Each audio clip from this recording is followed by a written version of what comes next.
I'm Brittney Miller, and I am the Assemblywoman representing Assembly District 5 in Southern Nevada. And I'm here to share my experience from the other end of being an educator, having to actually teach this to students. And so I became a teacher a few years ago, and this was I taught 5th grade, and this was one of the standards for 5th grade, was actually teaching how we, not just elections, but how we elect the president. And I need everyone to put their mindset in the mind of a 10 or 11-year-old and how they are very literal and everything is very cut and dry, and it is what it is. So it turns out being a fantastic lesson, because during the lesson I also say, well, first I should say, I begin every lesson with civics or government or social studies with this tagline: I'm going to teach you stuff not even your parents know. And so right away, you have a captive audience. And after the lesson, during the lesson, I even said something like, I guarantee that you could go up to 7-Eleven and poll everyone who walked in this door, and only one person maybe would be able to explain this to you.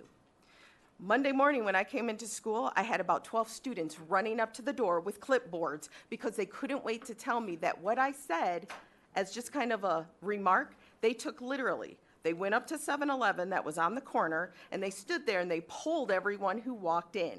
And they were like, Ms. Miller, you were right. Because just like I had said, there was a category of people, and they had all the tally sheets, that, well, we've heard of it, but we can't explain it. Then there's the other group of people that when it comes to the process, we've never heard of the Electoral College. And yet there was one gentleman who could actually explain what it was to them.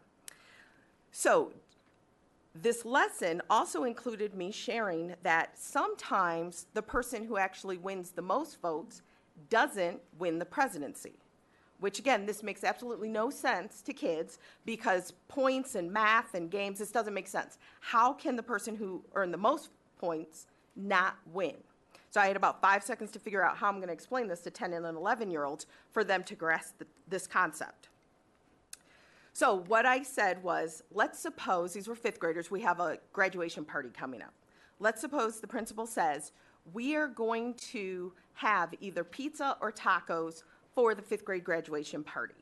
But as a principal, I'm not going to ask every individual 5th grader, so teachers, I need you to have the students in your class vote for what they want, either pizza or tacos, and then come back to me and let me know what the class decides. So we go ahead and we take the vote.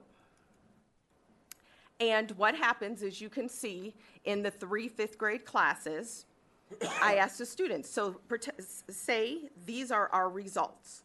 And the students go through and they understand that in Miller's class, pizza won, in Jones' class, tacos won, and in Smith's class, pizza won. So I asked the students, so what do you think the principal's going to serve for the party? And all the kids are, of course, like, well, we're obviously having pizza because pizza won. And I asked them, I said, so was this a fair way? Was this a good process?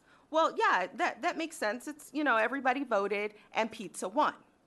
And then I asked the students, or told the students, go ahead and count up the votes. At this point, and this is in education what we call an aha moment, where everyone in the room's like, ah, because we understand that all the students get it, they start jumping up and down, metaphorically, because they realize that the one that actually got the most votes was the tacos.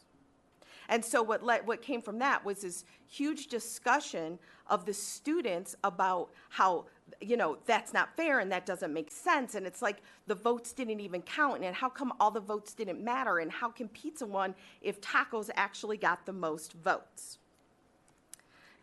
Well, I decided that this lesson was an effective lesson and taught it like this for the next 4 years.